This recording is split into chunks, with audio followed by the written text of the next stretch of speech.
था हर धर्म में, आस था हर कर्म में, आस था हर घर में, आस था हर दर में, आस था हर राह में, आस था हर चाह में, आस था हर भाव में, आस था सद्भाव में।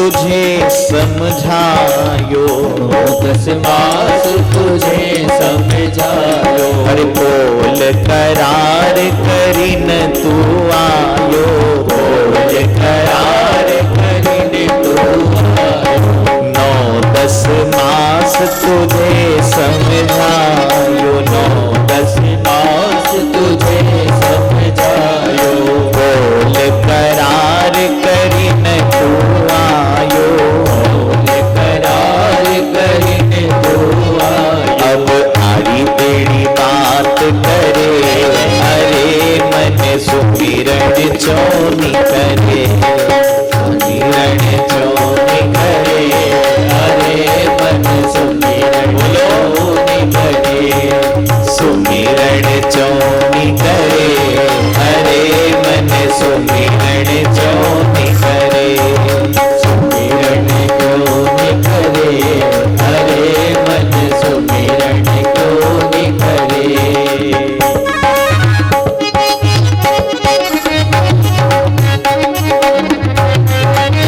बोले वृंदावन बिहारी लाल की जय हो।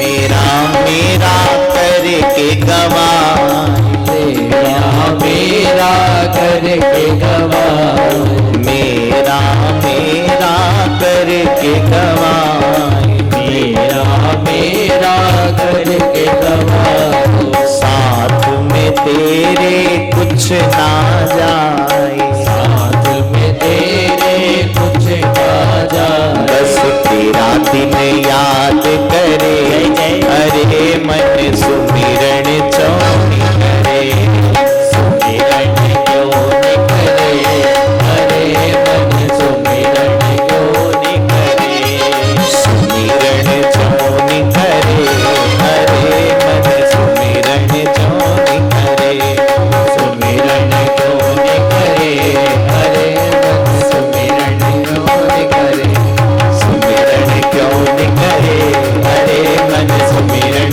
क्यों नहीं करे, सुमिरन क्यों नहीं करे, अरे मन सुमिरन क्यों नहीं करे, सुमिरन क्यों नहीं करे।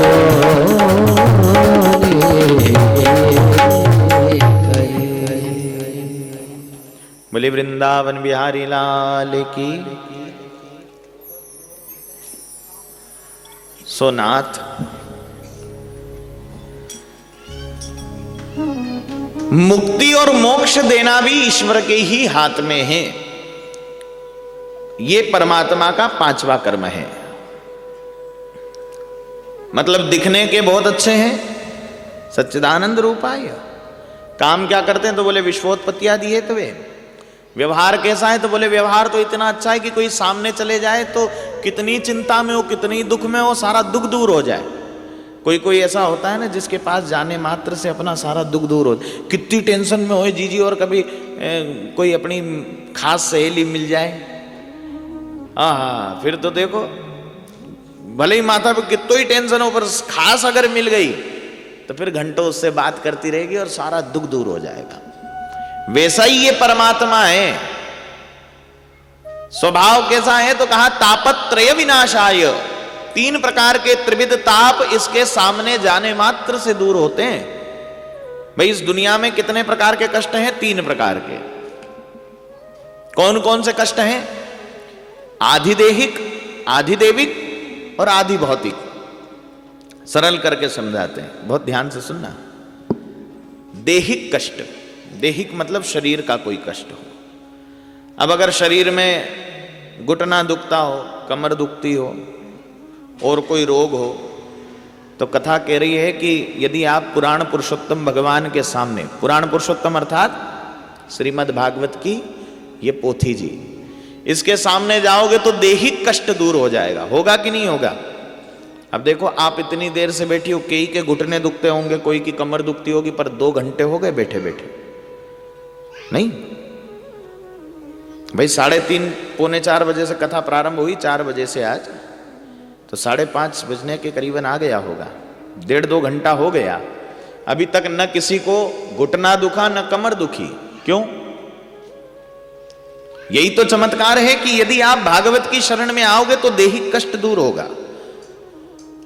फिर कौन सा और कष्ट दूर होगा? दूसरा कष्ट होता है देविक कष्ट। देविक कष्ट मतलब कोई देवी देवता नाराज हो जाए कि नहीं हो जाए? कहीं की मान कर लो, भूल जाओ।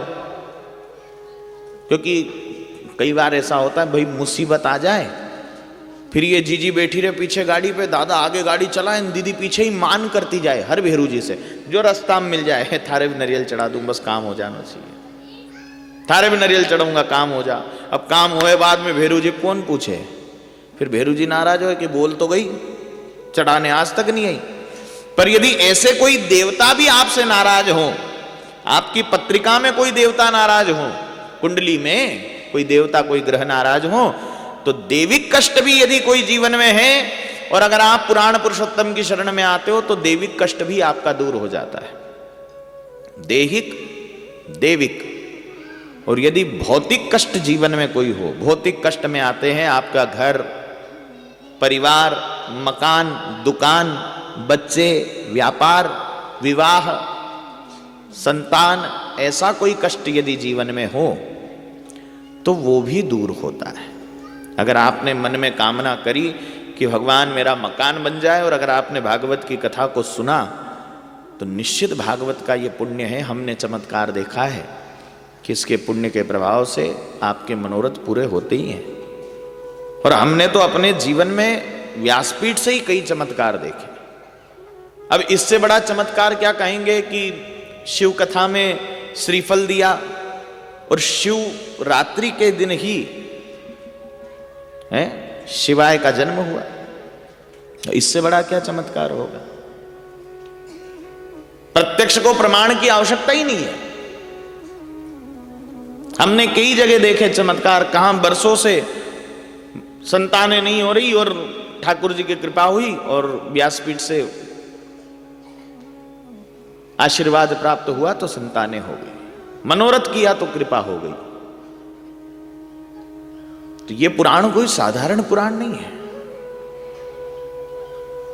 तापत्रय विनाशाय, जो 3 प्रकार के ताप को दूर कर दे, ये वो पुराण है। देहिक कष्ट को दूर कर दे, देविक कष्ट को दूर कर दे और भौतिक कष्ट को तो बिल्कुल ही दूर कर दे। अगर आप भागवत की शरण में आए हैं तो ये मान लेना कि जैसा सोच करके बैठोगे ठाकुर जी उस मनोरथ को जल्दी जरूर पूरा कर देंगे। तो ये पुराण पुरुषोत्तम का चमत्कार है। भौतिक कष्ट भी श्रीमद् भागवत की कृपा से दूर होता है। और इसीलिए व्यास जी लिखते हैं सच्चिदानंद रूपाय, मतलब रूप में सच्चिदानंद, विश्वोत्पत्त्यादि है। तो वे काम क्या करते हैं? बोले विश्व की उत्पत्ति, पालन और संहार। स्वभाव कैसा है? तो तापत्रय विनाशाय, 3 प्रकार के त्रिविध तापों का क्षमन कर सके, ऐसा स्वभाव है। इसलिए श्री कृष्णाय वयम नुमः, श्री के साथ कृष्ण को नमन करते हैं। बोलिए राधा कृष्ण भगवान की जय हो। श्री अर्थात राधा जी, कृष्ण अर्थात हमारे बिहारी जी। श्री कृष्णाय वयम नुमः। अब व्याकरण के तो यहाँ अगर कोई समझने वाला होगा या बचपन में अगर हिंदी व्याकरण पढ़ा होगा तो समझ में आएगा कि 3 प्रकार की शब्दावली होती है, 3 प्रकार के वाक्य होते हैं जिसमें कहते हैं अहम, आवाम और वयम। अहम मतलब मैं, आवाम मतलब 2 और वयम मतलब हम सभी। और श्लोक में व्यास जी लिख रहे हैं श्री कृष्णाय वयम नमः। वयम मतलब हम सभी मिलकर के भगवान को प्रणाम करते हैं, क्योंकि किसी के एक के करने से वो प्रसन्न नहीं होंगे, पर यदि इतने सारे मिलकर के करेंगे तो कोई ना कोई के तो पुण्य होंगे, किसी पर तो कृपा होगी, और उसकी सुनकर के अगर वो आएंगे तो बाकी की भी नैया पार। बोलो वृंदावन बिहारी लाल की।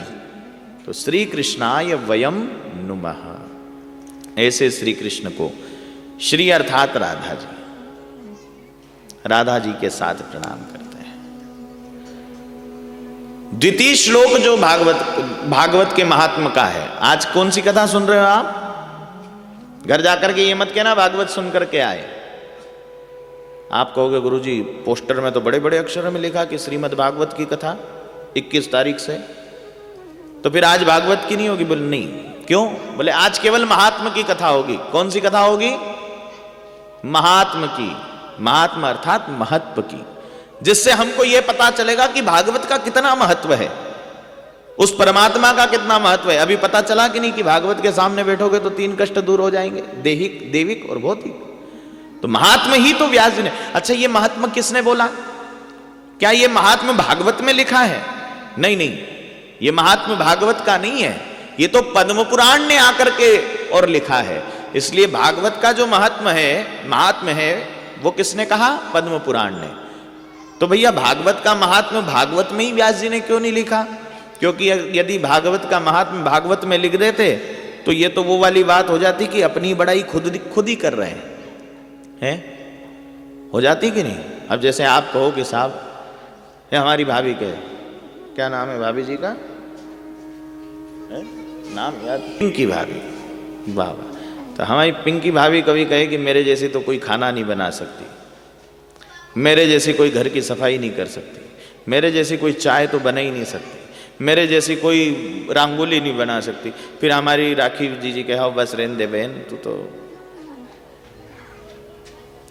पर विचार करो, अगर यही बात राखी जी बड़ी जीजी से कहे कि पिंकी भाभी तो खाना बहुत अच्छा बनाती है, पिंकी भाभी जो है वो चूल्हा बहुत अच्छा रखती है, रंगोली बहुत अच्छी, तो बोलो भरोसा होगा कि नहीं? है? क्यों? अरे बेन कह रही है तो होगो यार, बेन ने देखियो जब तो बोल रही। क्या समझ में आया इस बात से? हम खुद कहेंगे तो व्यक्ति को ऐसा लगेगा कि ये तो अपनी बड़ाई कर रहा है, और दूसरा कोई कहेगा तो भरोसा होगा कि नहीं? बोलो पुराण पुरुषोत्तम भगवान की। इसलिए भागवत के महात्मा को व्यास जी ने भागवत में नहीं लिखा, पद्म पुराण से भागवत के महात्मा को लिया। क्यों? ताकि दुनिया को ये न लगे कि भागवत अपनी बड़ाई, अपने मुंह मियां मिट्ठू खुद ही बन रहा है। पुरानी वो एक कहते हैं ना, उसको क्या कहते हैं? अपने मुंह मियां मिट्ठू बनना, मुहावरा। तो ये तो वो वाली मुहावरे वाली बात हो गई कि खुद ही अपनी बड़ाई कर रहे ना। भागवत ने अपनी प्रशंसा नहीं करी। आज की कथा जो है, जैसे हमने शिव महापुराण की कथा सुनी थी तो उसका महात्म लिया हुआ है स्कंद पुराण से, वैसे ही भागवत का महात्म लिया है पद्म पुराण से व्यास जी ने। देखो, इतने ध्यान से अगर आप लोग कथा सुनो ना तो हम इतनी रहस्य की चीजें आप लोगों को बताएं कि आपको भी आनंद आए, हमको भी आनंद आए। बोलिए प्रेम से वृंदावन बिहारी लाल की। तो पद्म पुराण से भागवत का महात्मा लिया गया, और पहले श्लोक को हमने पद्म पुराण के माध्यम से सुना कि वो परमात्मा दिखने का कैसा है, व्यवहार कैसा है और काम क्या करता है। अब दूसरे श्लोक में पहले तो देवता की उपासना लिख दी कि कौन देवता है उसका परिचय, और फिर उनके भक्त, उनके उपासक के बारे में लिखा। वो कौन है? इस भागवत को किसने गाया? श्री सुखदेव जी महाराज ने। लिखा किसने? हाँ जी, भागवत किसने लिखी? अज्जू भैया ने। किने लिखी है? व्यास जी ने। हमको ये याद होना चाहिए, व्यास जी ने भागवत को लिखा और भागवत को गाया किसने, सुनाया किसने? शुकदेव जी ने। मतलब जिसने बनाई उसने सुनाई नहीं, और जिसने सुनाई उसने बनाई नहीं। प्रेम से कहिए वृंदावन बिहारी लाल की। तो दूसरे श्लोक में सुखदेव जी की वंदना लिखते हुए लिख दिया, यम प्रव्रजंतम अनुपेतम अपेत कृत्यम द्वैपायनो विरह कातर आजुहाव पुत्रैति तन्मयतया तर्वोभिनेदुस्तम सर्वभूत हृदयम मुनिमानतोस्मि। यम प्रव्रजंतम अनुपेतम अपेत कृत्यम। कैसे हैं सुखदेव जी? तो कह रहे हैं व्यास जी कि वो अपेत कृत्य है। अपेत कृत्य अर्थात मनुष्य के कितने संस्कार होते हैं? कितने? 64? 16 संस्कार में से सुखदेव जी का एक भी नहीं हुआ। अब यदि आपको 16 संस्कार के नाम होंगे तो मन में एक भ्रम आएगा कि ऐसा तो हो ही नहीं सकता कि बिना 16 संस्कार के किसी का जन्म हो सके, क्योंकि 16 संस्कार में एक संस्कार गर्भधारण संस्कार भी है। प्रथम संस्कार गर्भाधान संस्कार, फिर नामकरण इत्यादि संस्कारों की परंपरा आती, चूड़ाकरण, नामकरण, पर सबसे पहला संस्कार गर्भाधान संस्कार। तो यदि गर्भाधान ही नहीं हुआ तो फिर किसी का जन्म तो हो ही नहीं सकता। फिर भी यदि जन्म हुआ है सुखदेव जी का तो फिर वो अपेत कृत्य कैसे हैं? ये कैसे लिख दिया व्यास जी ने कि इनका कोई संस्कार ही नहीं हुआ? तो अब कथा को ध्यान से सुनना। एक कथा हम सुनाते हैं कौशिकी संहिता की, भागवत की नहीं है और न महात्मा की है। कौशिकी संहिता में सुखदेव जी के जन्म की एक बड़ी सुंदर कथा आती है कि एक दिन राधा जी अपने शुक पक्षी से, राधा जी के हाथ पे जो तोता बैठा रहता है ना, शुक पक्षी, कभी देखा है किसी तस्वीर में? नहीं देखा हो तो गूगल सर्च करना। शुक पक्षी से राधा जी एक दिन कहती है, हे शुक तुम मेरे बड़े प्रिय हो, तो जाकर के मेरी और ठाकुर जी की दिव्य कथाओं को, लीलाओं को हमारे भक्तों के बीच रखना शुरू करो, हमारे भक्तों में हमारी भक्ति का संचार करना शुरू करो। शुक पक्षी ने मना कर दिया, मैं नहीं जाऊं। क्यों? बोले वहां पृथ्वी पर जाओ तो वहां तो नारायण की माया रहती है, और उस माया के प्रपंच में जो पड़े वो बेड़ा पार है। जैसे आसमान से जल की बूंद धरती पर गिरती है तो जब तक धरती का स्पर्श नहीं करती तब तक जल कैसा होता है? पवित्र, नीट एंड क्लीन। पर जैसे ही मिट्टी पर गिरी कि फिर कैसी होती है? मैली हो जाती। भूमि परस भा धाभर पानी।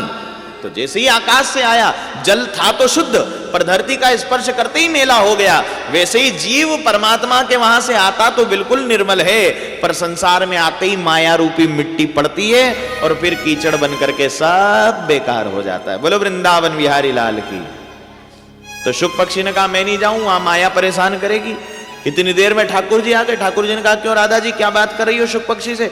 राधा जी कहने लगी क्या बताऊं, इस शुक पक्षी से मैंने कहा कि हमारी कथाओं को जाकर के संसार में रखो, भक्तों में रखो, तो ये मना करते हैं। ठाकुर जी ने कहा क्यों मना करते हो? तुम्हारी इष्ट है राधा जी, क्या तुम राधा जी की बात नहीं मानोगे? शुक पक्षी कहने लगे बात तो मानेंगे, पर बात इतनी सी है कि वहां पर माया रहती है ठाकुर जी आपकी, और आपकी माया किसी को नहीं छोड़ती तो हमें क्या छोड़ेगी? ठाकुर जी ने कहा जाओ, हम वचन देते हैं हमारी माया तुम्हें बिल्कुल परेशान नहीं करेगी। शुक पक्षी ने कहा वचन देते हो? बोले हाँ हमारा वचन है।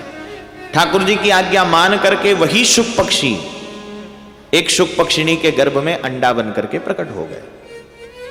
और अब इन सुखदेव जी के जन्म की कथा को पूरा करने के लिए ठाकुर जी ने आज्ञा करी नारायण को, नारद जी को, और नारद जी पहुंच गए कैलाश पर। भोले बाबा ध्यान में बैठे थे, पार्वती अकेली बैठी थी, तो नारद जी ने जाकर के कहा नारायण नारायण नारायण। पार्वती जी ने देखा नारद जी आए, अरे वाह बड़ी कृपा करी नारद जी, कैसे आना हुआ? नारद जी कहने लगे क्या बताऊं मैया, बहुत दिन से मेरे मन में बहुत सारे प्रश्न थे कि सोचा कि कभी कैलाश पर जाऊंगा तो भोले बाबा से पूछूंगा, पर अब बाबा तो ध्यान में बैठे हैं, तो वापस जाता हूं, फिर कभी आऊंगा फिर पूछ लूंगा। पार्वती ने कहा बताओ ऐसी कौन सी बात है जो हमें नहीं पता, और वैसे भी मेरा पति दुनिया के पति जैसा नहीं है जो मुझसे कुछ छुपाए। अरे जो भोले बाबा जानते हैं वो पार्वती जानती, तुम तो हम ही से पूछ लो क्या प्रश्न है। नारद जी ने कहा देखो मैया, हो सकता है भोले बाबा ने तुम्हें नहीं बताया हो। पार्वती कहने लगी ऐसी कोई बात ही नहीं जो मेरा पति मुझे नहीं बताए, भोले बाबा मुझे सब बताते, तुम तो पूछो। तो नारद जी ने पूछ लिया, एक बात बता मैया, बहुत दिन से मेरे मन में प्रश्न है कि ये जो भोले बाबा गले में मुंडों की माला पहन करके घूमते हैं, इसमें मुंड किसके हैं? अब सर चकरा गया पार्वती का, ये बात तो हमने कभी पूछी नहीं, और बाबा ने, चलो हमने नहीं पूछी पर भोले बाबा ने आज तक नहीं बताई। अब पार्वती को गुस्से में आते देखा नारद जी, समझ गए काम हो गया है। धीरे से निकलने लगे, मैया कोई बात नहीं, भूल गई होगी, बाबा ने तो बताया होगा पर तेरे ध्यान से उतर गई, जब याद आ जाए जब बता देना, अभी चलता हूं। पार्वती जी ने तो हाँ भी नहीं कहा और ना भी नहीं कहा। नारद जी चले, नारायण नारायण करते भोले बाबा का ध्यान खुला। अरे नारद जी आए और चल दिए। नारद जी कहने लगे आए और नहीं चल दिए, बहुत देर से आए थे, पार्वती जी से बात करी, अब मन बड़ा प्रसन्न हो गया, अब जा रहे हैं। पर सुनो बाबा, मैया अंदर याद कर रही है। बोले बाबा ने कहा कि अब तुम आया था तो याद तो करती होएगा। बोले बाबा आसन से उतरे, अंदर गए तो देखा पार्वती क्रोध में लाल। बोले बाबा ने कहा पार्वती क्या हो गया? पार्वती जी कहने लगी चुप हो जाओ बाबा, अच्छा हुआ जो नारद जी आज मेरी आंख खोल गए, आज मेरे को सारी सच्चाई मालूम पड़ गई कि मेरे बाबा कितना कपटी है। मैं दुनिया से कहती हूँ मेरे पति जैसा, भूतनाथ जैसा, भोले बाबा जैसा दुनिया में किसी और का पति हो ही नहीं सकता, और एक मेरा अभिमान, मैं आप पर इतना विश्वास करती हूँ और आपने आज मेरा विश्वास तोड़ दिया। भोले बाबा ने कहा हुआ क्या ये तो बता। पार्वती के बस भला हो नारद जी का, मेरी आंख खोल गए। भोले बाबा ने कहा कुछ ज्यादा ही खोल गए, सीधे बता हुआ क्या। पार्वती के एक बात बताओ बाबा, आपने मुझसे आज तक कुछ नहीं छुपाया। बोले बाबा के क्या छुपाऊं, तुम तो शक्ति का अवतार हो, सब जानती हो। पार्वती कहने लगी मीठी मीठी बातें मत करो, जो पूछा उसका जवाब दो, आपने मुझसे आज तक कुछ नहीं छुपाया। शिव जी कहने लगे नहीं छुपाया। तो फिर पार्वती जी ने पूछा कि यदि आपने आज तक कुछ नहीं छुपाया तो ये क्यों नहीं बताया कि ये मुंडों की माला में मुंड किसके हैं, जिनको 24 आवर्स आप अपने हृदय से लगा करके रखते, इतनी देर तो मुझे भी अपने हृदय से नहीं लगाते जितना आप इन मुंडों की माला को लगा करके रखते हो। बाबा ये कौन है जो आपको इतना प्यारा है, किसके मुंड हैं जो मुझसे भी प्रिय है, आपको 24 घंटे हृदय से लगा करके रखते हो। बाबा ने कहा पार्वती क्या बताऊं, क्योंकि बताऊं तो भी मुसीबत, नहीं बताऊं तो भी मुसीबत, पर बताना तो पड़ेगा। पार्वती ये किसी और के मुख नहीं है, ये तुम्हारी है। पार्वती के अच्छा हमारे, कैसे आए, कहां से आए? तो शिव जी ने बताया पार्वती ये तुम्हारा कोई पहला अवतार नहीं है, तुम इस धरती पर कई अवतार लेकर के आई, कभी अंबा, कभी चामुंडा, कभी चंडी, कभी दुर्गा, कभी काली, न जाने कितने अवतार लेकर के तुम धरती पर आई, और जब जब अपनी लीला को पूर्ण करके तुम अपने धाम गई तो मैंने तुम्हारे उस स्वरूप को अपने हृदय से लगा करके इस मुंडमाला में रखा। पार्वती कहने लगी अच्छा बाबा, मैं अवतार लेकर के आई, वापस गई, आप नहीं गए, आपने कौन सी अमर बूटी पी, और यदि पी थी और मुझसे इतना ही प्रेम था तो पहले ही अवतार में मुझे क्यों नहीं पिलाई? अब मुसीबत। बाबा कहे पार्वती हमने कोई अमर बूटी नहीं पी, सत्य कहते हैं कि ये मुंड तुम्हारी है। पार्वती कहने लगी तो बताओ फिर बाबा आप क्यों नहीं गए इस धरा से? बोले बाबा ने कहा अरे अब पार्वती तुम्हें क्या बताएं, हमने अमर कथा सुन रखी है, इसलिए हम बार बार लौट करके नहीं जाते, यहीं मृत्यु लोक में रहते हैं। अमर है, अमर कथा का प्रभाव है। जैसे ही पार्वती ने सुना तो सिर पीट लिया, हे भगवान इस पति ने मुझसे न जाने क्या क्या छुपा रखा है। अभी तक तो मुंडमाला का भेद ही था, अब ये अमर कथा क्या है ये भी नहीं बताया। बाबा अब तो ऐसा लगता है जैसे इस दुनिया में अगर कोई कपटी इंसान है तो वो केवल आप हैं जिसने इतना कपट मचा रखा है, मुझसे इतनी बातें छुपा रखी है। शिव जी कहने लगे पार्वती कुछ नहीं छुपाया। पार्वती कहने लगी कैसे नहीं छुपाया? मुंडों की माला का भेद छुपाया, और अब ये अमर कथा न जाने क्या क्या बाबा छुपा रखा है। भोले बाबा कहने लगे कुछ नहीं छुपाया, बस ये अमर कथा गुप्त है, इसलिए तो पार्वती तुमने कभी सुनने की इच्छा ही तो नहीं करी, अगर तुम कहती तो जरूर सुनाता। पार्वती कहने लगी अच्छा ऐसा, तो फिर आज ही सुनाओ, अभी सुनाओ, यदि मुझसे प्रेम है तो अभी सुनाओ। शिव जी ने कहा जिद मत करे पार्वती, फिर कभी अच्छा मुहूर्त देख करके सुनाएंगे। नहीं नहीं अभी सुनूंगी। बोले बाबा ने कहा तो फिर चल। पार्वती जी को लिया, हिमालय की एक सुंदर सी गुफा एकांत में लेकर के पहुंचे, डमरू बजाया तो जितने जीव वहां मौजूद थे सब भाग खड़े हुए, सब पलायन कर गए।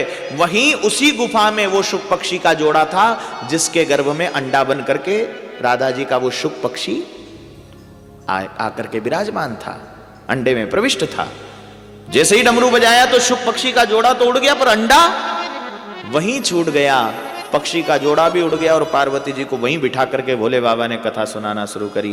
पार्वती, दशरथ जी ने पुत्र कामेष्ठी यज्ञ का यजन किया, राम का जन्म हुआ, 4 पुत्र हुए, राम लक्ष्मण भरत शत्रुघ्न। अब पार्वती बड़े ध्यान से कथा सुने, हुकारा भी दे। हुकारा समझते हो ना, पहले के समय में कथा होती थी तो लोग हुकारे देते थे, एक साथ में लेकर के आते थे, तो वो पास में बैठ करके हरे हरे ऐसा कहते थे। नहीं, आप देखना गांव में कथाएं होती थी कि कहीं का सुने नहीं सुने, तो जैसे आज हमने राहुल व्यास कही मन की कोई नहीं दिख रहा था जब हम आए थे शुरू में, तो राहुल भैया के गुरुजी ऐसे सामने बिठाया, हमने कहा कहीं कहीं का भी नहीं है सुनने के, तो कम से कम कोई तो हो नो, तो तुम चारों तो बैठो, अपना साथ में आया तो तो राहुल भैया खूब हंसे। मैंने कि का लिए तुमके नीचे बिठाया। पर वास्तविकता में संगीत वृंद यदि सामने होता है ना, तो ऐसे गर्दन हमको घुमाना नहीं पड़ती, सामने बैठा हो तो नजर से। अब देखो इनको तीनों को, वाह। और ये मस्ती भी नहीं कर सकते, मस्ती से मतलब इधर उधर की चर्चा नहीं कर सकते, बिल्कुल एकाग्र। देखो हाथ की घड़ी कैसे बढ़िया ध्यान से कथा सुन रहे हैं भैया, सचिन भैया हमारे। तो ये प्रभाव रहता है, इधर बैठ जाए तो कहीं अब यूं बिल्कुल कंसंट्रेशन बना रहता है, गुरुजी की नजरें इधर है। बोलो वृंदावन बिहारी लाल की। तो क्या सुना रहे थे हम, किसी को याद है? जी क्या सुना रहे थे? हिमालय की कंदरा में बाबा भूतनाथ लेकर के पहुंचे कथा सुनाने के लिए। अब पार्वती हुंकारा दे, पर कब तक दे? अब आजकल जैसी कथा हो 2-3 घंटे की तो कोई भी सुन ले, पर भोले बाबा कथा सुनाने बैठे तो सुबह से शाम करी, शाम से रात, रात से अगला दिन हो गया, बंद ही नहीं हुए कथा। न भोजन, न पानी, न चाय, कुछ भी नहीं। अब कथा सुनने बैठे, इधर पार्वती को बाबा कथा सुना रहे, पार्वती राम जी वनवास गए, पार्वती अब हुकारा देते देते पार्वती के 5, 7, 10 दिन हुआ, पार्वती की आई नींद, पार्वती सो गई और उसी वक्त तो उस अंडे से वह पक्षी बाहर आया। तोते की आदत होती, जैसा सुनता है वैसा रट लेता है, तो हुकारा देना शुरू कर दिया। अब पार्वती हुकारा दे रही थी, अब तोता हुकारा देने लगा। बाबा कथा सुना रहे, राम रावण का युद्ध हुआ, तोता कहता है सुखदेव जी कहते हैं पूरी कथा हो गई। अंत में बाबा ने विचार किया कि देख तो लूं पार्वती सुन भी रही है कि नहीं सुन रही है, इतने दिन हो गए। आंख खोल करके देखा पार्वती, तो पार्वती तो बढ़िया चकाचक नींद में। बोले बाबा ने कहा पार्वती उठो, पार्वती तुरंत चमक करके हाँ बाबा। तो राम जी वनवास गए, फिर क्या हुआ? भोले बाबा कहने लगे अरे बाप रे, अब तो रावण भी मर गया, पार्वती तुम कहाँ गई थी? पार्वती कहने लगी बाबा अब तुम ऐसे कथा सुनाओ तो कौन सुने। अब पार्वती के तो लगे था कोई खेल होएगा, नहीं। एक गांव में ऐसा ही हुआ, एक पुराने समय की बात है, बहुत बहुत अच्छा प्रसंग है। एक बार एक महाराज काशी से कथा पढ़ के आए, एक गांव में पहुंचे। तो पहले के समय में ऐसी कथाएं बहुत कम होती थी, नए नए सीखे थे। तो एक गांव में पहुंच गया, तो गांव में गया तो उनका कथा करनी है, सीखी तो है, अब करवाए कौन, यजमान तो कोई नहीं। तो गांव में गए तो कोई से पूछा यार हम कथा करते हैं, कथा करवा लो। तो वो गांव वाले कथा समझते नहीं थे, उनकी कई खेल होएगा। पहले के समय में नहीं आते थे वो नौटंकी वाले डमरू अमरू लेकर के। उन्होंने देखी पंडित जी आए झोला झोली लेकर के, तो उनकी कथा करवा लो, भागवत करवा लो, भागवत करवा लो, भागवत। अच्छा ये भी नहीं कहे कि कथा करवा लो, क्या करवा लो? भागवत। तो इनके लगे कोई रामलीला वाले होंगे, कोई नौटंकी वाले होंगे। तो इनकी वो भागवत तो के देखो हम तो नहीं करवा सके, हम तो गांव के गरीब लोग हैं, किसान लोग हैं, पर पटेल करवा सके। हमारा गांव में जितना काम होए वो कौन करवाए? बाबा बहुत ध्यान से सुनना कि गांव में पटेल करवाए। पंडित जी चले झोली उठा करके, कहाँ रे पटेल? तो पटेल के मकान पे पहुंचे। पटेल साहब? तो पटेल साहब आए, उनके हाँ बोलो पंडित जी कही? तो बोले भागवत करवा लो, तुम्हारा पितर तर जाएगा। पटेल बान की तो एक काम करो, कई लगेगा भागवत जी में? कहीं नहीं लगेगा, जो तुम्हारी इच्छा हो चढ़ा दीजिए। तो क्या ठीक कर दो कथा, भागवत कर दो। तो क्या कहाँ करूं? तो कहेगी एक काम करो, ये पीपल को पेड़ है, यहाँ छाँव में बैठ जाओ, ओटलो बनी हुई है, यहीं कथा कर दो, यहीं भागवत कर दो। वाह वाह। वहीं भागवत जी की पोथी धरी और पूरा गांव इकट्ठा हो गया, क्योंकि कभी किसी ने भागवत जी सुनी नहीं, देखी नहीं। इनके तो लगा कि खेल होगा, छोटा छोरी छोटा छोटा सब ढेर इकट्ठा होगा, पूरा गांव उनकी। अब पंडित जी ने उसी वक्त अपनी पोथी खोली। अब जैसे ही वो झोली को खोली, अब आजकल तो ये हम वस्त्र में आवरण में ढाक करके पोथी जी को रखते हैं, पर आप देखना पुराने कई वक्ता हैं जो पोथी को खोलते हैं। तो पोथी जी को खोली तो अब गांव वाला तो सोचे कि अब झोली में से बंदर निकले, अब डमरू निकले, अब सांप निकले, सब बैठे उनकी भागवत होएगी, भागवत होएगा, भागवत होएगा, भागवत होएगा, भागवत होएगा। तो बेटे इतनी देर में पटेल साहब का टाइम था कि रोज 12 बजे भोजन करना और 2 बजे उस पीपल के नीचे जाकर के सोना। तो पटेल साहब आए और आकर के अब उन्होंने देखी कि यहाँ तो भागवत जी चल रही। अब महाराज बड़े भाव से कथा सुना, गांव वाला बैठ गया उनकी अब भागवत होए। अब गांव वालों को थोड़ी पता कि भगवान की कथा ही भागवत है। एक तो इधर गुरुजी ने मंगलाचरण शुरू करा और इधर पटेल साहब आए और आकर के पंडित जी की गोदी में सर धरा और सो गए। पंडित जी गुस्सा आया उनके, ये बताओ, एक तो मैं मंगलाचरण कर रहा हूँ, भगवान का ध्यान कर रहा हूँ, और ये पटेल यहाँ गोदी में आके सिर रख के सो गया। पंडित जी ने कहा पटेल साहब उठो। पटेल साहब नहीं उठे, इधर की करवट उधर कर ली। पंडित जी को आया गुस्सा, पंडित जी ने कहा पटेल उठो। तो पटेल साहब को जैसे ही उठाया तो पटेल को आया गुस्सा, और पटेल साहब को ज्यों गुस्सा आया तो पटेल साहब ने पंडित जी की कॉलर पकड़ी और फिर गांव वालों की होई रे अब भागवत शुरू। हाँ, अब दो ही जो लड़ने लगे तो लड़ते लड़ते लड़ते लड़ते वहां चौपाल पे से नीचे पड़े। तो अब पंडित जी भी हट्टा कट्टन, पटेल भी हट्टा। तो लड़ते लड़ते लड़ते एक खंती थी, खंती में गिर पड़े। वहां लड़ रहे, इधर पंडित जी धरे न, इधर पटेल धरे न। गांव वाला देखे उनकी, वाह क्या जोरदार भागवत हो रही। इतनी देर में पंडित जी थे तो पहलवान, पंडित जी ने कस के दबोच लिया पटेल को। अब पटेल के पंडित जी छोड़ो, पंडित जी के नहीं छोड़ू। पटेल के छोड़ दो, गलती हो गई। पंडित जी के नहीं छोड़ू, के तुम्हारे जो लगे ले लो। पंडित जी के 1100 रुपए दक्षिणा देगा तो छोड़ूंगा। पटेल ने सोची जान बची तो लाखों पाए, 1100 रुपए तुरंत निकाले, पंडित जी का हाथ में धरी, जाओ दादा गलती हो गई। पंडित जी ने 1100 रुपए लिए, पोथी में धरे, पोथी को बांधी और जाने लगे। गांव वाला के देखो रे, अच्छो वो या भागवत अपन ने नहीं करी, ये तो पटेल तो 1100 में छूट गयो, अपन करवाता तो कजा कई होती। तो ऐसी पार्वती ने भी सोची होगी ना, भागवत का महत्व समझना, कथा का महत्व समझना। पार्वती ने भी ऐसा ही सोचा होगा कि कहीं की आनंद की बात होगी, इधर उधर की चर्चाएं होगी, कुछ आनंद होगा। पर पार्वती को क्या पता कि भोले बाबा तो राम जी की कथा सुनाने बैठेंगे तो सुबह से शाम, दिन रात से दिन कथा ही चलती रहेगी। पार्वती को तो नींद लग गई, भोले बाबा को आया क्रोध, क्यों पार्वती तुम सो गई, और तुम सोई थी तो कथा किसने सुनी। उसी वक्त भोले बाबा ने त्रिशूल उठाया और त्रिशूल को आदेश दे दिया, जिसने हुकारे दिए, जिसने छुप करके कथा सुनी, उसका इसी वक्त अंत हो जाए। त्रिशूल को जैसे ही छोड़ा तो वो पक्षी जो गुफा में बैठ करके कथा सुन रहा था, अर्थात सुखदेव जो शुक पक्षी कथा सुन रहा था, वो तुरंत गुफा से उड़ा और उड़ करके व्यास जी के आश्रम में पहुंचा। व्यास जी के आश्रम में व्यास की पत्नी अरणी मैया, व्यास जी की पत्नी कौन है, अरणी मैया, ओम का जप कर रही थी। ओम बोलने के लिए जैसे ही होठ खोले, ओ, उसी वक्त वो पक्षी आया और व्यास जी की पत्नी अरणी मैया के मुख से गर्भ में पहुंच गया।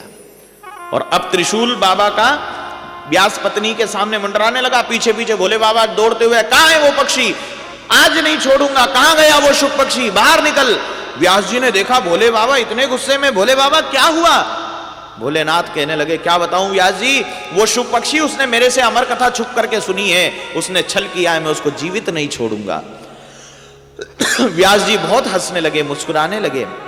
शिव जी कहने लगे व्यास जी हंस रहे हो, एक तो मुझे इतना गुस्सा आ रहा है उसने मेरे साथ छल किया और आप हंस रहे हो। व्यास जी कहने लगे हंसू नहीं तो क्या करूं बाबा, आप कितने भोले हो। अरे जिसने आपके मुंह से अमर कथा सुनी हो, जिसने त्रिलोकी के नाथ भोलेनाथ के मुख से अमर कथा सुनी हो, उसको इस संसार में कौन मार सकता है बाबा। अब आपका त्रिशूल भी उसका बाल बांका नहीं कर सकता। भोले बाबा का क्रोध शांत हो गया, त्रिशूल को लौटाया और उसी व्यास जी की पत्नी के गर्भ से जो बालक प्रकट हुआ, उस बालक का नाम शुकदेव हुआ। बोले शुकदेव जी महाराज की जय हो। इसीलिए हमने ये पूरी कथा केवल इस बात के लिए सुनाई, इस हेतु सुनाई कि जो शुकदेव जी हैं वो अपेत कृत्य हैं। कैसे हैं?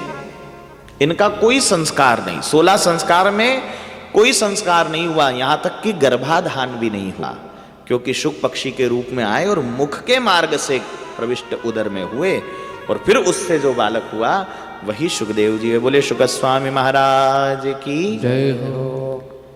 शुकदेव जी महाराज के जन्म की कथा, और यही श्लोक कह रहा है यम प्रव्रजंत मनुपेत मपेत कृत्यम द्वेपायनो विरह कातर आजुहाव पुत्रैति तन्मयतया तरवो विनेदुस्तम सर्वभूत हृदय मुनिमानतोस्मि। वही शुकदेव जी ने जब जन्म लिया तो जन्म लेते ही अपनी नाल को जनेऊ बना ली। जनेऊ समझते हैं ना, और नाल को तो आप बहुत अच्छे से समझते होंगे।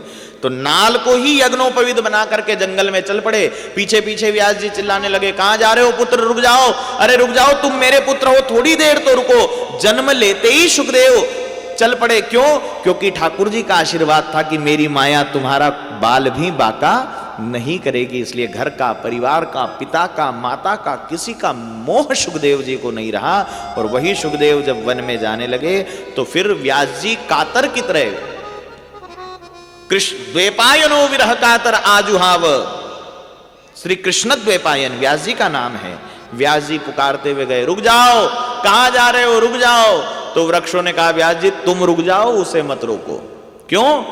क्योंकि जिस प्रकार फल प्रकट करने वाले वृक्ष कभी अपना फल नहीं खाते, उसी प्रकार संत के द्वारा प्रकट फल कभी संत स्वीकार नहीं करते, समाज के कल्याण के लिए छोड़ देते हैं।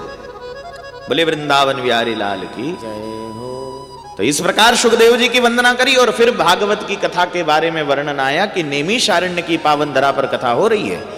क्योंकि शौनक आदि 88,000 ऋषि महात्मा पहुंचे ब्रह्मा जी के पास और ब्रह्मा जी से जाकर के कहा कि हम 1000 वर्ष का सत्संग करना चाहते हैं, कोई जगह बताओ। ब्रह्मा जी ने निमिष मात्र में एक चक्र छोड़ा और वो चक्र अरण्य में जाकर के रुका, तो उस स्थान का नाम नैमिषारण्य हो गया। बोले नैमिषारण्य धाम की। और फिर नैमिषारण्य की धरा पर शौनक आदि 88,000 ऋषि महात्मा कथा सत्संग कर ही रहे थे 1000 वर्ष का। उसी वक्त सूत जी आए। कौन आए? इसके पहले जो कथा सुनी वो कौन थे? शुकदेव जी। कंफ्यूज मत हो जाना।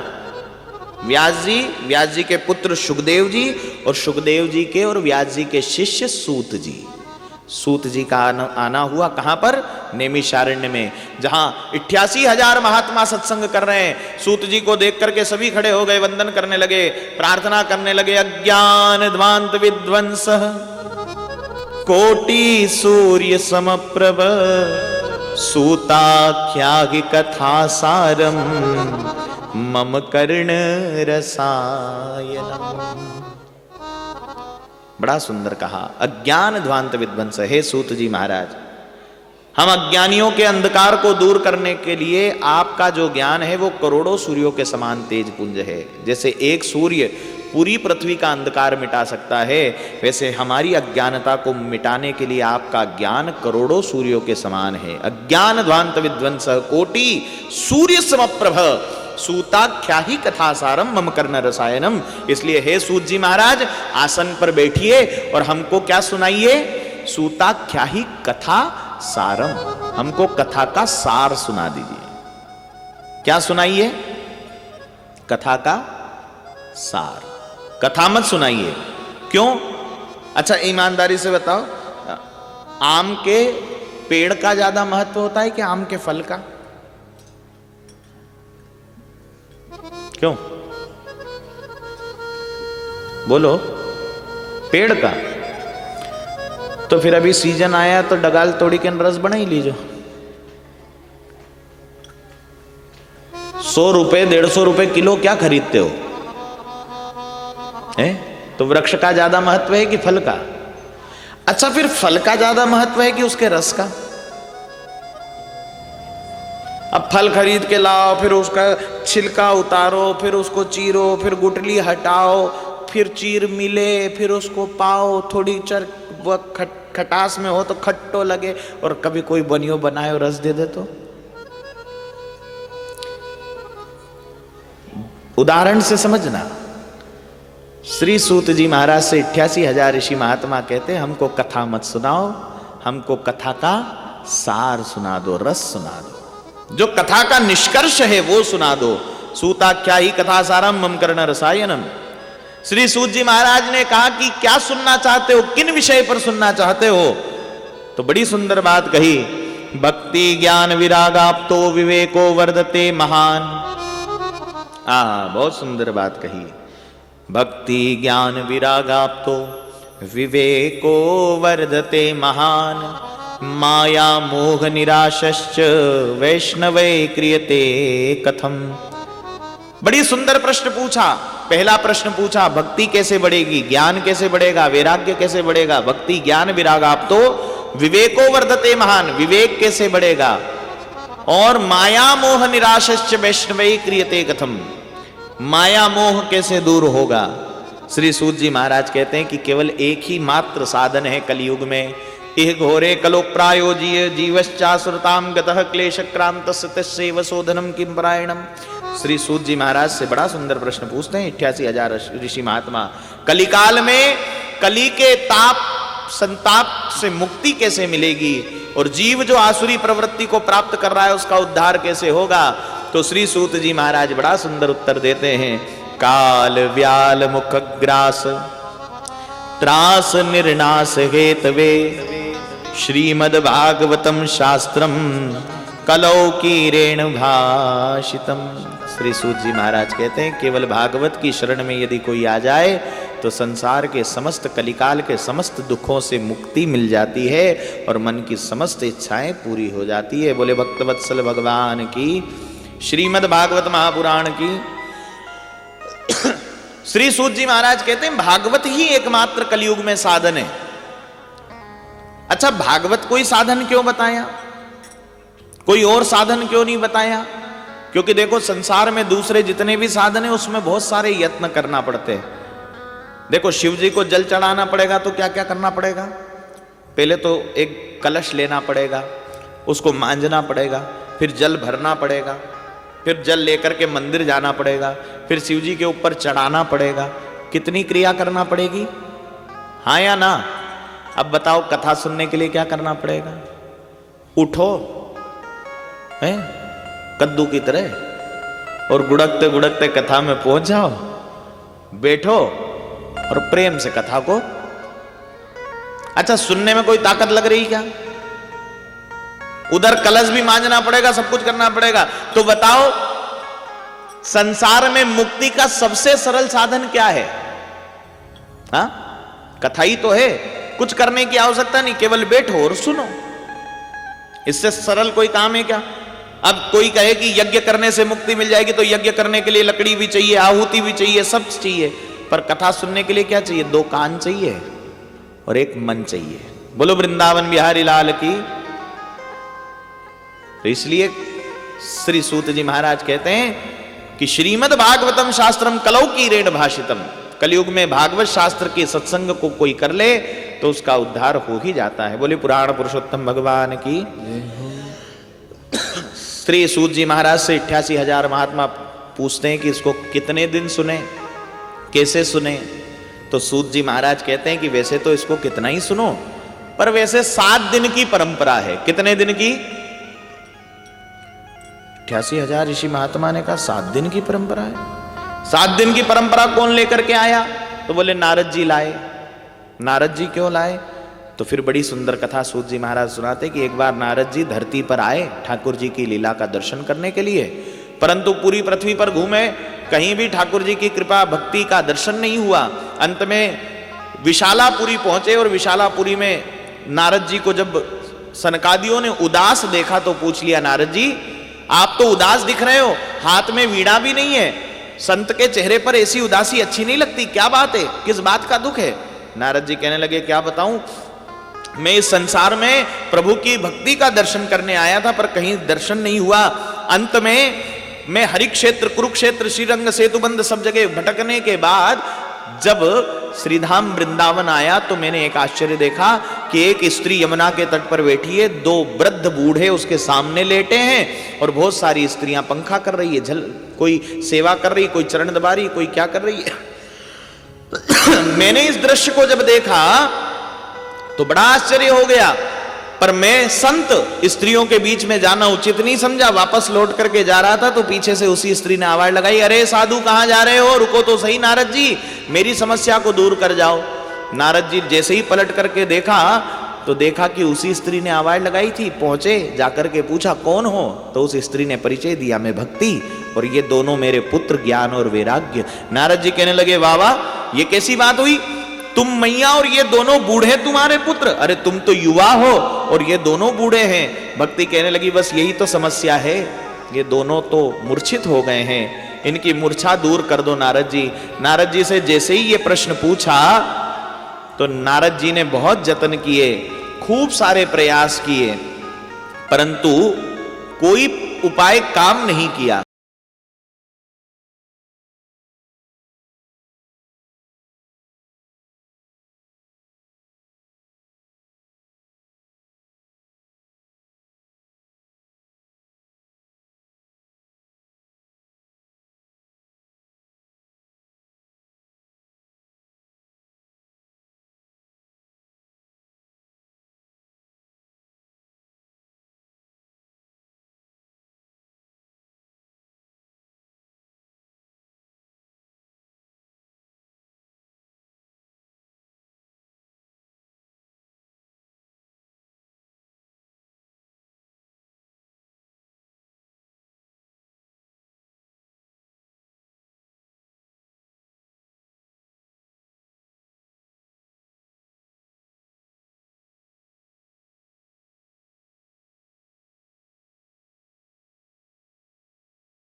सूत जी महाराज से 88,000 ऋषि महात्मा पूछते हैं कि क्या केवल भागवत केवल पुण्यात्मा का ही उद्धार करती है कि किसी पापी का भी उद्धार किया है?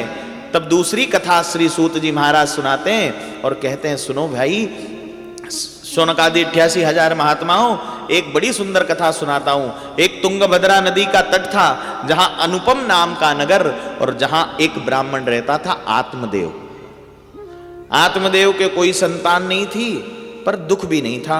एक दिन गांव में से आत्मदेव निकल रहे थे कि एक चौपाल पर 4 लोगों को बात करते सुना कि देखो रे, अपने गांव में एक ही ब्राह्मण है, वो भी ऐसा कि संतानहीन है। अरे बिना संतान के निपुत्र ब्राह्मण का चेहरा भी देखना अच्छी बात नहीं होती। और अपना कैसा दुर्भाग्य है कि उसी ब्राह्मण से अपने घर का मांगलिक करवाते हैं, अनुष्ठान करवाते हैं। आत्मदेव ने जैसे ही सुना तो उसी क्षण संकल्प कर लिया कि अब संतान नहीं है तो इस शरीर को ही त्याग दूंगा।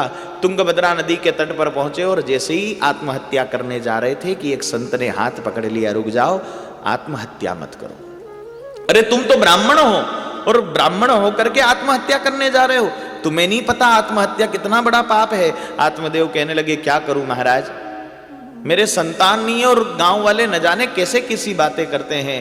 अब या तो संतान हो या फिर इस जीवन का अंत हो। संत ने सोचा कि मर जाएगा। उसी वक्त आत्मदेव से कहा कि रुक जा, मैं देखता हूं तेरे भाग्य में संतान है कि नहीं। तुरंत नेत्र बंद करके देखा तो कहा, आत्मदेव तेरे जीवन में तो 7 जन्मों तक किसी संतान का योग नहीं है।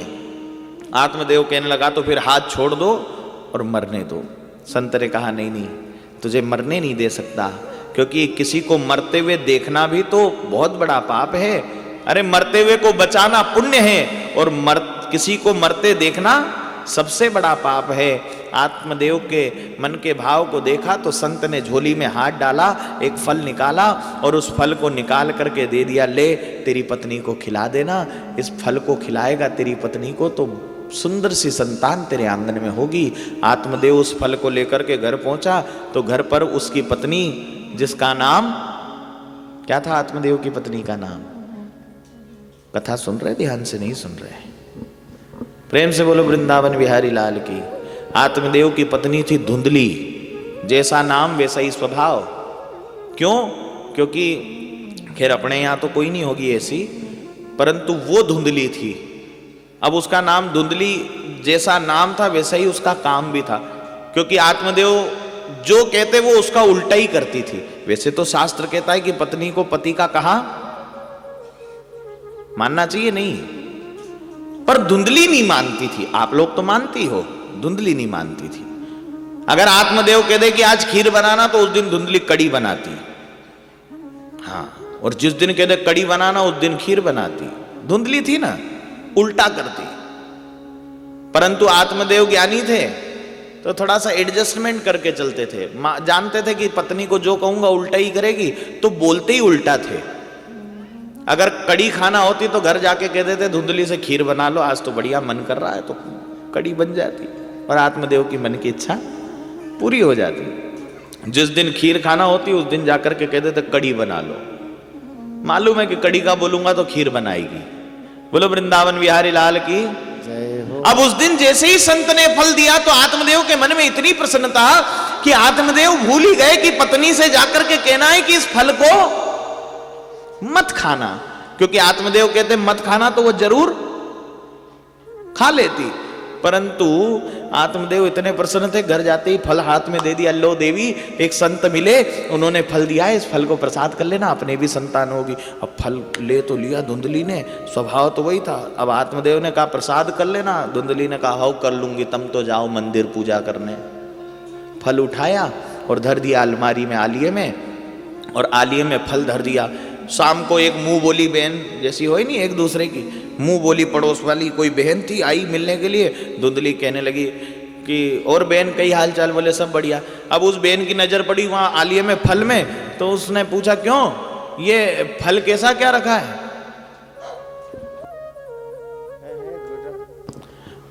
बोलो वृंदावन बिहारी लाल की, क्यों ये फल कैसा रखा है?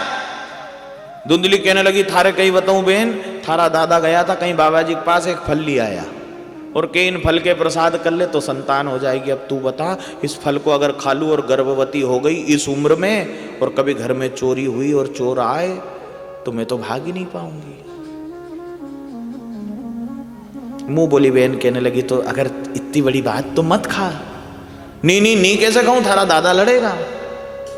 तो फिर खा ले। पर कैसे खा लूं, अगर घर में आग लग गई तो मैं तो जल के मर जाऊंगी, भाग ही नहीं पाऊंगी। मुंह बोली बहन के मत खा। अब वैसे भी जैसे को तैसा ही मिलता है, तो जैसी धुंधली थी वैसी उसकी मुंह बोली बहन। थोड़ी देर तक तो बहस चली, मत खा, खा ले, मत खा, खा ले। फिर अंत में निर्णय हुआ कि मुंह बोली बहन ने कहा देख बहन, हमारा कने एक आइडिया है। कहीं बोले देख मेरे घर में खाने वाले बहुत है पर खाने को कुछ नहीं, और तेरे घर में खाने को बहुत है पर खाने वाला कोई नहीं। मेरे गर्भ में अभी अभी एक संतान आई है, तेरे भाग्य से अगर तू चाहे तो ये संतान मैं तेरे को दे दूं, उसके बदले तू मेरे को थोड़ा बहुत धन दे देना। और एक और बात, ये फल जो है ये आंगन में जो गैया है उसको डाल दे, क्योंकि उसको भी कोई बछड़ा नहीं है, तो कम से कम बछड़ा हो जाएगा तो तेरे को दूध दही माखन मिलना शुरू हो जाएगा। धुंधली ने कहा वाह, एक नंबर की बात कह दी। मुंह बोली बहन कहने लगी देख इतना तो ठीक है, परंतु थोड़ा नाटक करना पड़ेगा। बोले नाटक करने में तो अपन पहले नंबर है, वैसे भी माताओं को नाटक सिखाना नहीं पड़ता। बोलो वृंदावन बिहारी लाल की। तो नाटक करने में तो अपन एक नंबर है, तू तो बता कई करनो। बोले कई नहीं करनो, कपड़ा पे एक, पहला महीना में एक कपड़ो, दूसरा महीना में दूसरो, गर्भवती दिखनी चाहिए, नहीं तो गांव का लोग कहेगा बताओ। धुंधली ने कहा आत्मदेव का क्या करूं? बोले उनके तीरथ भेज दे, यहाँ रहेगा नहीं और थारे टेंशन होगी नहीं। बोले ये भी बात अच्छी। आत्मदेव आए, तब तक धुंधली ने वो फल गैया को दे दिया और इधर मुंह बोली बहन से सारी बातें हो गई। और फिर आत्मदेव ने धुंधली से पूछा फल खा लिया? धुंधली ने कहा हाँ हाँ खा लिया। अब एक काम करो, अच्छी संतान हो इसलिए तीर्थ में जाकर के भगवान से प्रार्थना करो। आत्मदेव ने कहा वाह, पहली बार धुंधली ने तीर्थ जाने के लिए बोला। वाह, फल खाते ही धुंधली का जो पाप था वो धुल गया, संत के प्रसाद ने अपना असर कर दिया। आत्मदेव धुंधली की बात सुनकर के तीरथ चले गए और इधर धुंधली ने नाटक करना शुरू किया गर्भवती स्त्री का। तो पहले महीने में एक कपड़ा बांधा, दूसरे में 2, तीसरे में 3, चौथे में 4, 9 महीने में तो पूरी गर्भवती होकर के घूमने लगी। पूरे गांव में हल्ला मच गया, अरे गोकर्ण जी, अरे आत्मदेव की पत्नी धुंधली तो गर्भवती है। अब धुंधली के गर्भवती होने का समाचार पूरे नगर में फैल गया। और इधर वही हुआ, मुंह बोली बहन के यहाँ रातों रात एक बालक का जन्म हुआ। मुंह बोली बहन आई, रातों रात दरवाजा खटखटाया, अरे बहन दरवाजा खोल। दरवाजा खोला तो देखा मुंह बोली बहन। धुंधली ने कहा अरे वाह क्या बात है? बोले अरे तेरे भाग्य से बेटा हुआ है, ले इस बेटे को अब तू रख ले और मेरे को थोड़ा धन दे दे। धुंधली बड़ी प्रसन्न हुई, अंदर से खूब सारा धन लेकर के आई और अपनी मुंह बोली बहन को दे दिया, ले जा। धुंधली ने कहा अब इन कपड़ा को ही करूं? बोले एक काम कर, इनके निकाल के घर में ही रातों रात जला दे ताकि गांव वाला के मालूम नहीं पड़े। धुंधली ने रातों रात वो सारे वस्त्र उतार करके जला दिए, पलने में लाला को सुला दिया, बालक को सुला दिया। और जैसे ही अगले दिन सुबह दरवाजा खोला तो देखा कि आंगन में जो गैया बंधी थी जिसको वो संत का फल दिया था, उस गैया के उधर से भी एक बालक प्रकट हुआ। बछड़ा नहीं, क्या प्रकट हुआ? बालक प्रकट हुआ। पर उसके कान कैसे थे? गैया जैसे थे। उस बालक को ला करके पलने में सुला लिया। अब तो धुंधली चकित रह गई, वाह वाह, कहाँ एक नहीं हो रहे थे, कहाँ 2 हो गए। इतनी देर में तीर्थ में आत्मदेव को समाचार मिला। आत्मदेव आए घर पे, देखा बताओ कितना बड़ा भाग्य है, संत ने आशीर्वाद दिया तो एक की जगह 2 संतानें हो गई। पहले पलने में झांका तो गैया का पुत्र लेटा हुआ था, कान गैया जैसे थे। आत्मदेव ने कहा चलो इसका नाम रख देता हूं, तो गैया जैसे कान थे इसलिए नाम रख दिया गोकर्ण। बोलो गोकर्ण जी महाराज की जय हो। दूसरे पलने में अपने बेटे को देखने गए, इतनी देर में धुंधली ने रसोई से आवाज लगा दी, रुक जाओ, एक छोरा का तुमने रख लिया, एक का मैं रखूंगी। गैया के छोरे का नाम गोकर्ण रख दिया तो मेरे छोरे का नाम मेरे नाम से होगा, मैं धुंधली, मेरा छोरा धुंधकारी होगा। यथा नाम तथा गुण, गोकर्ण पंडितो ज्ञानी, धुंधकारी महाकल। क्या नाम रख दिया? धुंधकारी नाम रख दिया। अब धुंधकारी जैसा नाम वैसा ही गुण। बचपन से ही पूत का पांव पालने में नजर आ गए। इतना पापी निकला कि जीवन भर पाप करने लगा। दुनिया में, संसार में ऐसा कोई पाप नहीं जो धुंधकारी नहीं कर रहा था। अंत में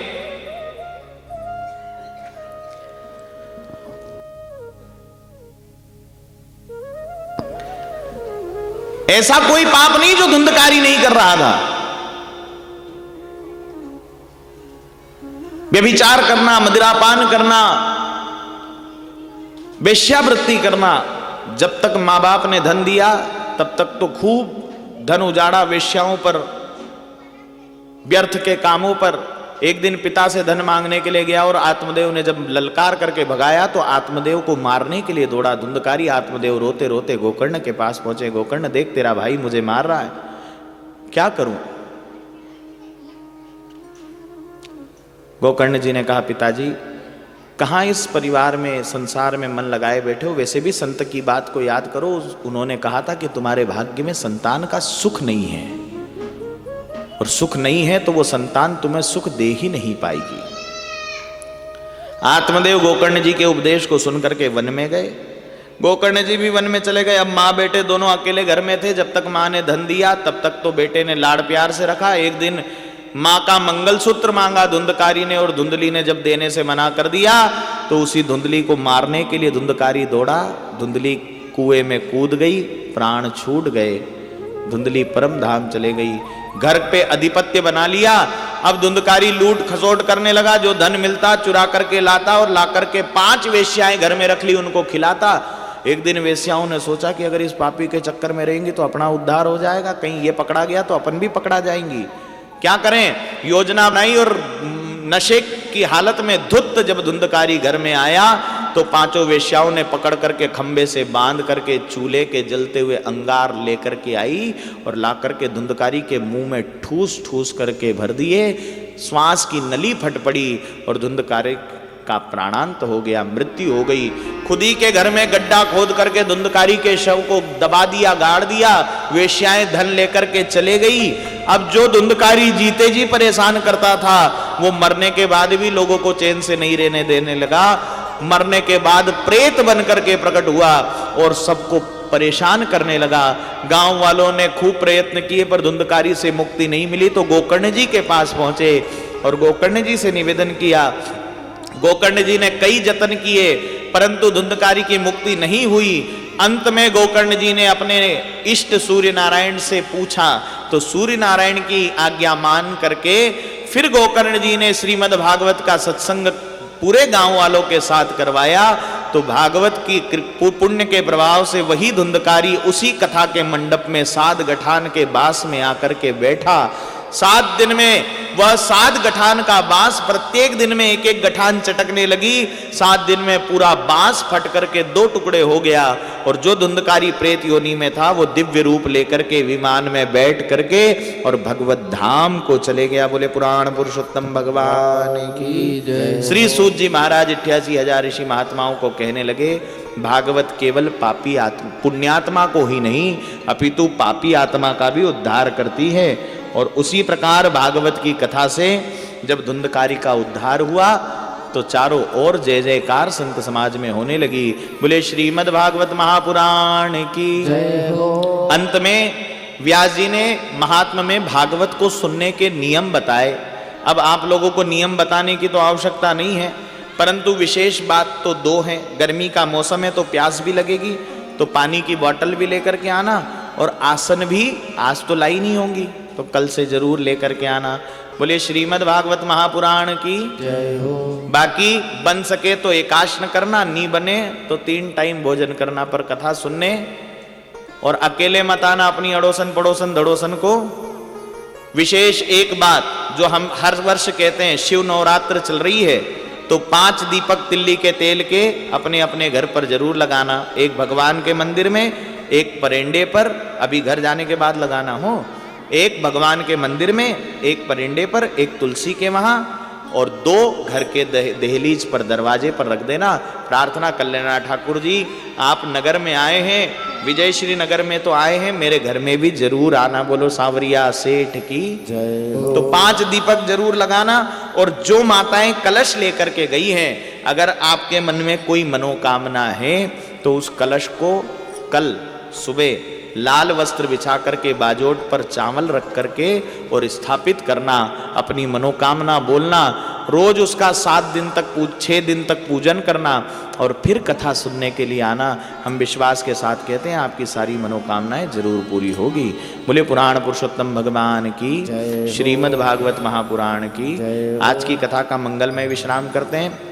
कथा का निर्धारित समय 2 से 6 बजे तक का है, अर्थात 5:30 तक कल के समय में हम लोग आरती कर लेंगे और 6 बजे तक विश्राम, ताकि आप लोग अपने घर कार्य के लिए जा सकें। तो इसलिए समय से हमारे कीर्तनिया जी ठीक 1:30 बजे यहाँ आ जाएंगे और 2 बजे तक कीर्तन इत्यादि प्रारंभ होगा और फिर हम आनंद से भगवान की यह दिव्य कथा का आनंद प्राप्त करेंगे। तो 2 से कथा का समय है, तो 2 बजे के समय का विशेष ध्यान रखें, थोड़ा अपना काम जल्दी जल्दी निपटा लें। प्रेम से कीर्तन करें। श्री कृष्ण गोविंद हरे मुरारी, हे नाथ नारायण वासुदेवा। श्री कृष्ण गोविंद हरे मुरारी, हे नाथ नारायण वासुदेवा। हे नाथ नारायण वासुदेवारी, हे नाथ नारायण वासुदेवा। कृष्ण गोविंद हरे मुरारी, हे नाथ नारायण वासुदेवा। बोले पुराण पुरुषोत्तम भगवान की जय हो। चमत्कारी महादेव भगवान की जय हो। नर्मदा मैया की जय हो। श्री गोवर्धन नाथ की जय हो। श्री हरिहर लाल भगवान की जय हो। श्री चामुंडा मैया की जय हो। श्री कुल भैरवनाथ बाबा की जय हो। जय जय श्री सीता राम। जय जय श्री राधे श्याम। हरे हरे महादेव। चलिए परिवार वो हमारे अज्जू भैया से संपर्क कर सकता है और इस कथा में अपने ओर से सहयोग करके अपने और अपने पूर्वजों का उद्धार करने के लिए प्रयास कर सकता है। तो जिसके भी मन का कोई भाव हो वो प्रयास करें और सहयोग करें।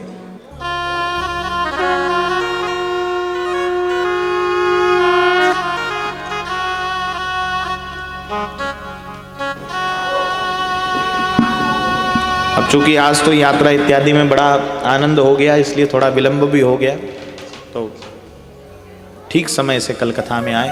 जो भी कथा के लिए हम पुनः निवेदन करते हैं कि सहयोग करना चाहे वो परिवार से और इनके पूरी मंडली से किसी से भी संपर्क कर सकता है।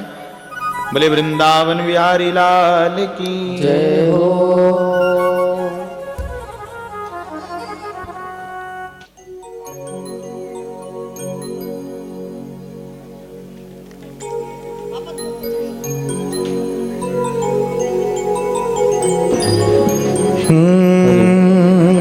कर्पूर गौरम करुणावतारम संसार सारम भुजगेंद्रहारम सदा वसंतम हृदयारविंदे भवम भवानी सहितम नमामि। श्री भागवत भगवान की है आरती, पापियों को पाप से है तारती। श्री भागवत भगवान की है आरती, पापियों को पाप से तारती। श्री भागवत भगवान की है आरती, पापियों को पाप से है तारती। श्री भागवत भगवान की है आरती, पापियों को पाप से तारती। यग अमर ग्रंथ यग मुक्ति पंथ यग पंचम वेद निराला, नव ज्योति जगाने वाला। ये अमर ग्रंथ ये मुक्ति पंथ ये पंचम वेद निराला, नव ज्योति जगाने वाला। हरि नाम यही हरि ध्यान यही, हरि राम यही हरि ध्यान यही, जग के मंगल की आरती, पापियों को पाप से तारती। श्री भागवत भगवान की है आरती, पापियों को पाप से तारती। यह मधुर बोल जग पंथ खोल, सन्मार्ग बताने वाला, बिगड़ी बनाने वाला। ये मधुर बोल जग पंथ खोल, सही मार्ग बताने वाला, बिगड़ी को बनाने वाला। है सुख करनी यग दुख हरणी, है सुख करनी यह दुख हरनी। श्री मधुसूदन की आरती, पापियों को पाप से तारती। श्री भागवत भगवान की है आरती, पापियों को पाप से तारती। यह शांति गीत पावन पुनीत, पापों को मिटाने वाला, हरि दर्श कराने वाला। ये शांति गीत पावन पुनीत, पापों को मिटाने वाला, हरि दर्श कराने वाला। सीताराम यही नाभी, पापियों को पाप से तारती। श्री भागवत भगवान की है आरती, पापियों को पाप से। दोनों हाथ जोड़ के मैया अमर कंठे वाली, तुम हो भोली भाली रेवा। चार भुजा वाली तुम हो भोली वाली, तेरे गुण गाते हैं साधु बजा बजा कर ताली। मैया अमर कंठ वाली तुम हो भोले वाली रेवा। चार भुजा वाली तुम हो भोले, बुरे मगर पर तेरी सवारी, हाथ कमल को हो। हुए मगर पर तेरी सवारी, हाथ कमल को तू सबको देती रिद्धि सिद्धि, हमें गई फूल मैया। अमर कंठ वाले तुम हो भोले ओ देवा चार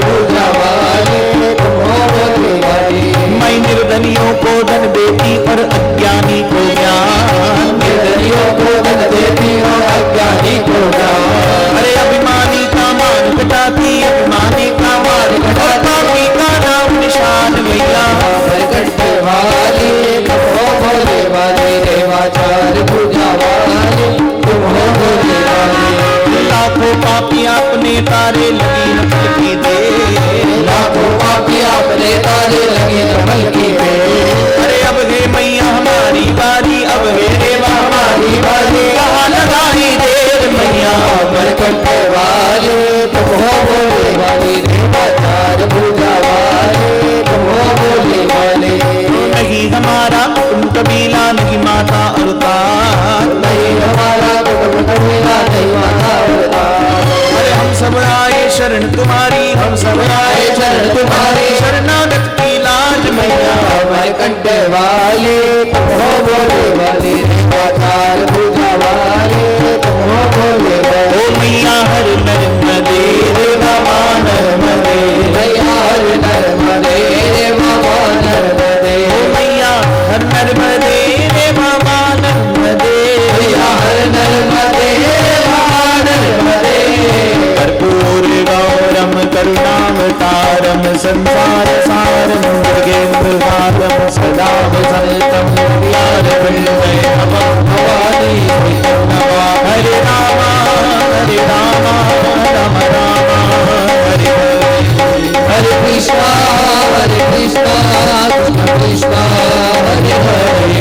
हरे राम राम राम हरे हरे।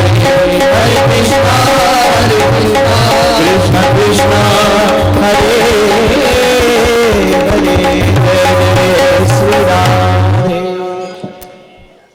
जलेन शीतलीकरणं देवा